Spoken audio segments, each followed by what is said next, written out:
Welcome to the 10-Minute Treasure. My name is Jeff Pospisil. You know, there are a lot of churches that are curious and confused probably about what the disaffiliation process is if they want to leave the United Methodist denomination. You know, what hoops do you have to jump through? What are the financial implications? All that kind of stuff. Well, in this video, I'm going to just walk it through for at least those United Methodist churches in the Dakotas. So the first thing I want to do is clear up any confusion because there might be some people thinking, does my church have to take a vote? I mean, this is going to be very divisive. Do we really have to go through this process? And the answer is no. If your church is content being United Methodist, you don't have to vote. And so there's going to be a lot of churches that they're just content and they're going to avoid this whole process. There's also going to be a number of churches that are undecided, or maybe they just don't give a rip, but they don't have to vote either. I mean, this is really just for those churches that we're using paragraph 2553. So just those churches that disagree with the denomination about human sexuality. So they either disagree with what's in the Book of Discipline or how the denomination has handled that. These are the churches that this whole process applies to. And so the majority of these ones are probably going to go to the Global Methodist denomination, but they could be going to any denomination or even independent. So the first thing that you need to do is that your church board needs to take a vote, and whatever it is, administrative council, lead team, whatever you call it, they take a vote to pursue disaffiliation. And if they vote to pursue that, they need to draft a letter, send it off to the district superintendent. It probably can be an email or attached to an email, by the way. I use Bob Rudabush, who has been a longtime district superintendent in the Dakotas, as my default DS. So you probably don't have, you need to send it to your district superintendent. Once your district superintendent receives that letter, they have 30 days to meet with the church board. So within 30 days, they will meet with the church board. They'll talk over the process. And part of what they'll also do is they will draft some letters to go out to the congregation. So each member of the congregation will get an updated letter of, hey, the church is pursuing disaffiliation. This is what it means. This is the process. So that's where we start things off. After that meeting with the district superintendent, the church has 60 days to get their ducks in a row. They need to get a number of legal things in order, so they need to look up if they have documentation on any endowments, trusts, foundations, if there's any loans or grant agreements with the conference. They need to start an audit of the church membership, and this is very important. The audit of the church membership needs to be done, and it needs to be made available, printed for the church to see at least 30 days before the charge conference where you would vote to disaffiliate. And then there needs to be this disaffiliation readiness assessment. And I think from what I saw, I think it's 1 page long, so it's maybe about 10 or so questions that they need to go through. There needs to be a congregational survey, and there's probably some samples on that, but there needs to be some way of taking the pulse of the congregation. They need to hold at least one town hall meeting where people are able to present what's going on and take questions. And then they need to finish what we're calling that disaffiliation readiness assessment. That needs to be completed. I think if you send it off to your district superintendent, and then they will send it off to all the people on the conference that need to know it as well.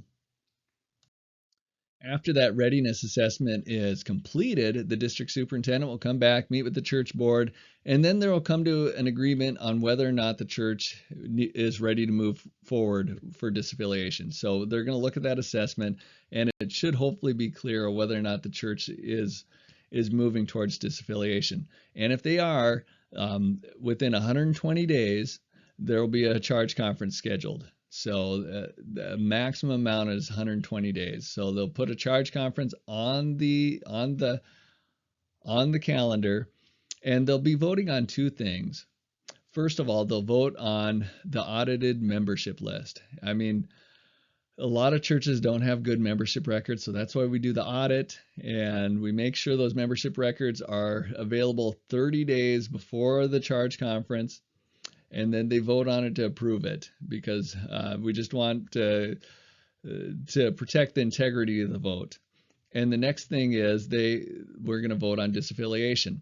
And by the way, it's only the members present at the charge conference that get a vote. There's no absentee ballots. There's no Zoom calls to go in or phone call voting or anything like that. It's whoever is present at that charge conference. And for the voting on the membership list, that's a simple majority. For the vote on disaffiliation, though, that is you need 2/3 in order to pass it. So what happens if the vote to disaffiliate fails? Well, the church board has a decision to make. They could either drop it and just decide to stay United Methodist, or they could decide to go ahead and start going through the process again and trying to pursue another vote. And they, who knows what the issue was, but let's just say there was some lack of clarity or some uncertainty. Maybe they need to address that before they pursue the vote again. But if it passes, then there's going to be a contract between the conference and the church. It's called a disaffiliation agreement, and that needs to be drawn up. And so the church board and the trustees from the conference are going to be the main ones that are involved in that. So what exactly is in that contract or disaffiliation agreement? This is going to be a fairly standardized agreement. The general church drew up a template, and we've just kind of customized it to meet our specific needs. So the first thing you're going to see is an official date of disaffiliation. So this is like the closing date when you buy a house. It's that official date when ownership changes. So this is the date when your church ceases to be United Methodist and becomes Global Methodist or some other denomination. There's also going to be a number of financial obligations, and these are going to be a little bit more specific to the Dakotas. We do try to follow the discipline, paragraph 2553, but here's what we have. First of all, just $1 for the property, and that's just so that we have some consideration, and sometimes that makes a little bit of the legal work a little easier. And then the church is also responsible for any of that legal work, such as drawing up any deeds that need to be drawn up. The church needs to be current on the last 12 months of apportionments, and then the discipline says that there needs to be an additional 12 months of apportionments. So this is where the Dakotas, we've decided that just means that you've paid your 2020 apportionments in full. So let's just say you are a church that has faithfully paid your apportionments all this time. That means it's a big 0 for this part, these two sections here for your apportionments because you've already paid it. But if you've been withholding or you've been unable to pay for financial reasons, then you will be obligated to pay.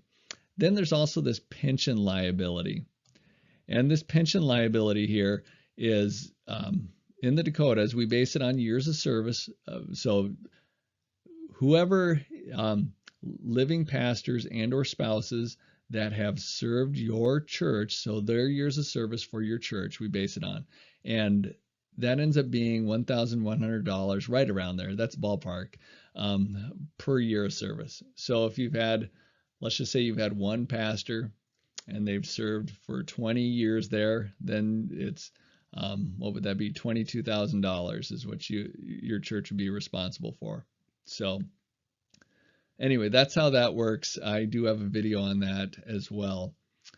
Then the next one is, you're going to have to cease using the United Methodist in your name. You're going to have to remove the cross and flame. I don't think you have to change out your hymnals. I think that's an exception.